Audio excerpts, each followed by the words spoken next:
साथियों नमस्कार, जय भीम जय संविधान। मैं मोहनलाल, आप देख रहे हैं यूट्यूब चैनल लेदरसेक 24। आज हम ग्राम लटेनी में बैठे हुए जय करण लाल जी के पास।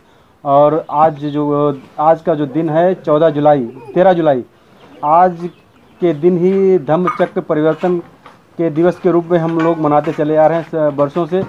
और इसी के लिए आज जय करण लाल जी ने जो बोधाचार हैं उन्होंने मुझे समय दिया और कहा कि एक वीडियो शूट करेंगे और समाज को मतलब कुछ संदेश देंगे। तो सर बहुत बहुत धन्यवाद हमारे साथ जुड़ने के लिए और समय देने के लिए। बहुत बहुत धन्यवाद हमारे भाई मोहनलाल एडवोकेट जी को, जिन्होंने ललाई दस्तक 24 चैनल में हमें बोलने का मौका दिया। इनके लिए बहुत बहुत धन्यवाद।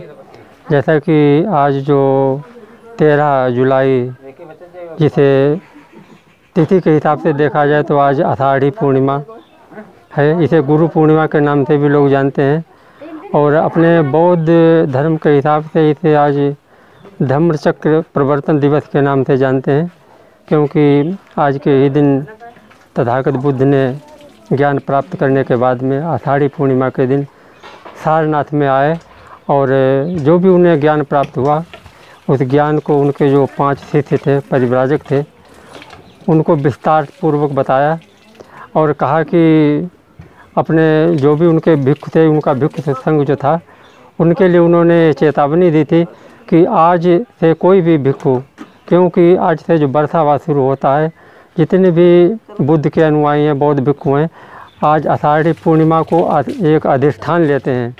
और अधिष्ठान का मतलब होता है कि एक जगह पर रह कर के एक धर्म पे चर्चा हो और धर्म की पढ़ाई हो और धर्म पर चिंतन मनन हो। तो आज से 3 महीने तक जो भी बौद्ध भिक्खु हैं, एक अपने जहाँ कहीं भी बुद्ध विहार है, वो तो बुद्ध विहार पर रुकेंगे और 3 महीने तक जो भी तथागत बुद्ध से सीखा है उसका पुनः संगायन होगा, उसे धर्म का मनन होगा, चिंतन होगा और जो भी कमियां होंगी धर्म में, उन कमियों को दूर करने के लिए आपस में विचार विमर्श करते रहेंगे। इसीलिए धम्मचक्र प्रवर्तन दिवस हम लोगों के लिए बहुत बड़ा महत्वपूर्ण दिवस है।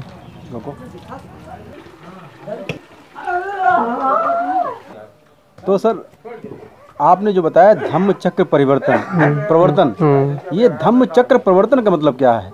यही तुम्हारे समझ नहीं आ रहा है। आज कचहरी जब निकले तो लगातार यही सोचते चले धम्म चक्र प्रवर्तन मतलब क्या है?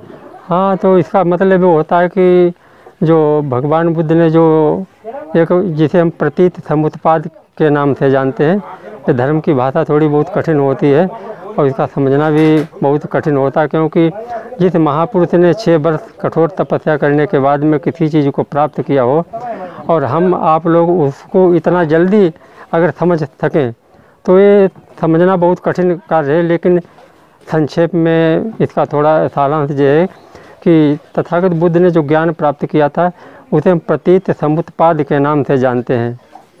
ये प्रतीत समुत्पाद क्या है?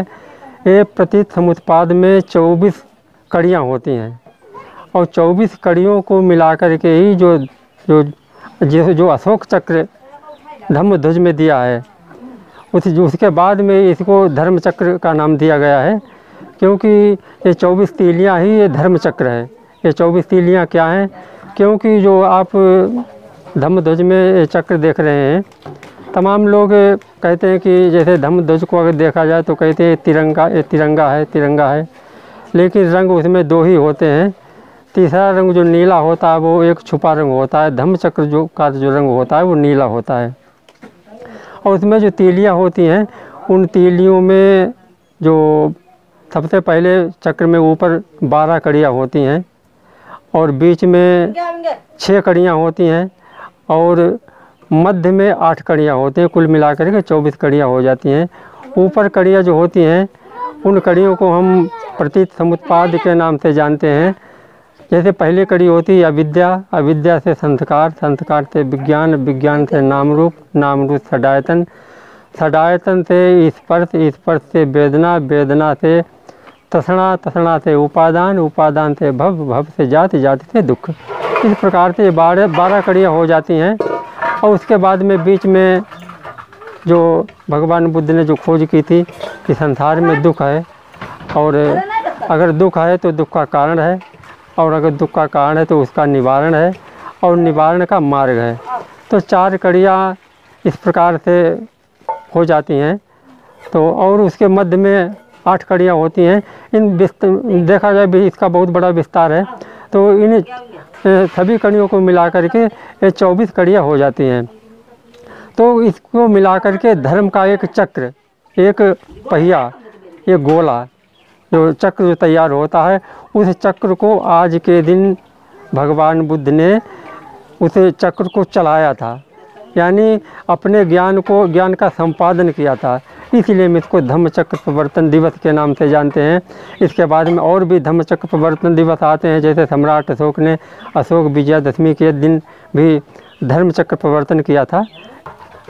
तो आज के जो खास विषय पे आज हमारी आपकी चर्चा चल रही है, इससे पहले हमारे देश के जो प्रधानमंत्री माननीय नरेंद्र मोदी साहब जी हैं और तमाम विपक्षी पार्टियां और तमाम संगठन जो डॉक्टर अम्बेडकर पे विचारधारा पर काम कर रहे हैं और तमाम ऐसे दलित संगठन जिन्होंने ये कटाक्ष करते थे कि वर्तमान भाजपा सरकार जो नई संसद भवन का निर्माण कर रही है उसमें महापुरुषों का अस्तित्व को ख़त्म किया जा रहा है, एक साजिश के तौर पे देखा जा रहा था। लेकिन अभी 2 दिन पहले माननीय प्रधानमंत्री मोदी जी ने जो अशोक का चिन्ह था जिसमें 4 शेर थे उसको संसद भवन के मेन गेट पर स्थापित किया है। तो इस बारे में आप क्या कहेंगे? देखो, ऐसा होता है जैसे किसी ने कहा है कि सच्चाई छुप नहीं सकती बनावटी उसूलों से और खुशबू आ नहीं सकती कागज के फूलों से। तो सच्चाई होती है, सच्चाई को उजागर करना तो ज़रूर पड़ता है, क्योंकि बुद्ध का जो धर्म है एक मानवतावादी धर्म है। और जब मानवता की बात आती है तो बुद्ध ही केवल याद आते हैं। इसीलिए चाहे नरेंद्र मोदी हो, चाहे माननीय योगी आदित्यनाथ जी हो, कोई भी हो, वैसे तो सब कुछ कहेंगे, लेकिन जहाँ पर विपत्ति आती है वहाँ पर बस बुद्ध की ही बात याद आती है, बुद्ध का धर्म याद आता है। पहले कुछ भी माननीय प्रधानमंत्री जी ने कुछ भी किया हो, कुछ भी कहा हो, लेकिन जब काम करने का जब मौका आया तो उन्होंने सोचा कि बुद्ध के अलावा यहाँ कुछ है ही नहीं। तो बस उन्हें बुद्ध ही केवल दिखाई दिए, बुद्ध का धर्म ही केवल दिखाई दिया। इसलिए उन्होंने संसद भवन के ऊपर, क्योंकि पुराने भी संसद भवन में अंदर कोई भी जहाँ पे राष्ट्रपति महोदय बैठते हैं राष्ट्रपति भवन में, वहाँ पर भी एक जिस शब्द को लोग आज भी बरगला देते हैं, बहुजन शब्द को बरगला देते हैं, लेकिन बुद्ध ने भी अपने काल में बहुजन शब्द का नाम लिया था। वहाँ पर भी बहुजन हिताय, बहुजन सुखाय, लोकानुकंपाय, आज भी जहाँ राष्ट्रपति भवन बना हुआ है वहाँ पर ऊपर लिखा हुआ बुद्ध की ही चर्चा लिखी, बुद्ध की वाणी लिखी हुई है। इसी को देखते हुए माननीय प्रधानमंत्री नरेंद्र मोदी ने भी बुद्ध के ही धर्म को अंगीकार किया। और हम जानते हैं कि माननीय प्रधानमंत्री नरेंद्र मोदी जी बुद्ध को मानने वाले हैं, लेकिन तमाम लोग इधर उधर के उनके भी कुछ हित की बात करनी होती है, इसलिए खुल कर के नहीं बोल पाते हैं। लेकिन जब बात आती है बुद्ध की तो प्रधानमंत्री जी बुद्ध की ही बात कहते हैं।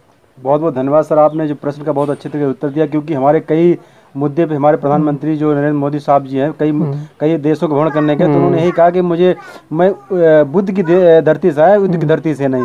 तो उनको जब मौका मिला तो उन्होंने बुद्ध का नाम लिया है।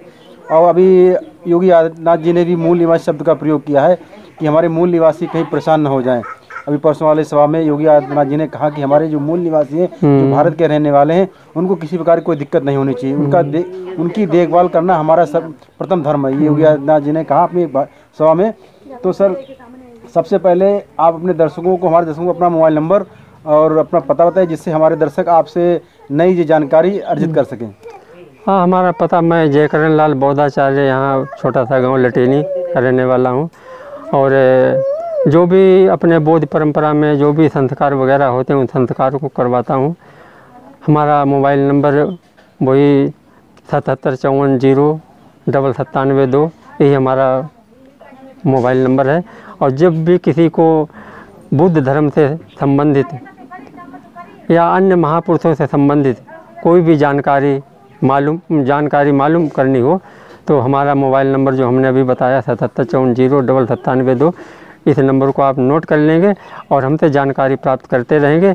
जो जानकारी हमें नहीं मालूम होगी उसको मैं अपने लाइब्रेरी से या हमारे सीनियर्स लोग जो हैं उनसे जानकारी प्राप्त करके आपको मैं जानकारी देता रहूँगा। इसके लिए बहुत बहुत आप लोगों को, जो भी हमारे दर्शक इस चैनल को देख रहे होंगे या सुन रहे होंगे, सभी लोगों को बहुत बहुत नमो बुद्धाय, जय भीम। बहुत बहुत सर धन्यवाद हमारे साथ जुड़ने के लिए। साथियों, आप देख रहे हैं यूट्यूब चैनल ललित 24। मैं मोहनलाल साथियों, अगर हमारी बात अच्छी लगे, हमारे चैनल के जो हमारे साथ हमारे मेहमान हमारे साथ जुड़ते हैं, हमारी अपनी बात रखते हैं, अपने विचार रखते हैं, अगर उनकी बात अच्छी लगे तो हमारे चैनल को लाइक सब्सक्राइब करें। जय भीम, जय भारत।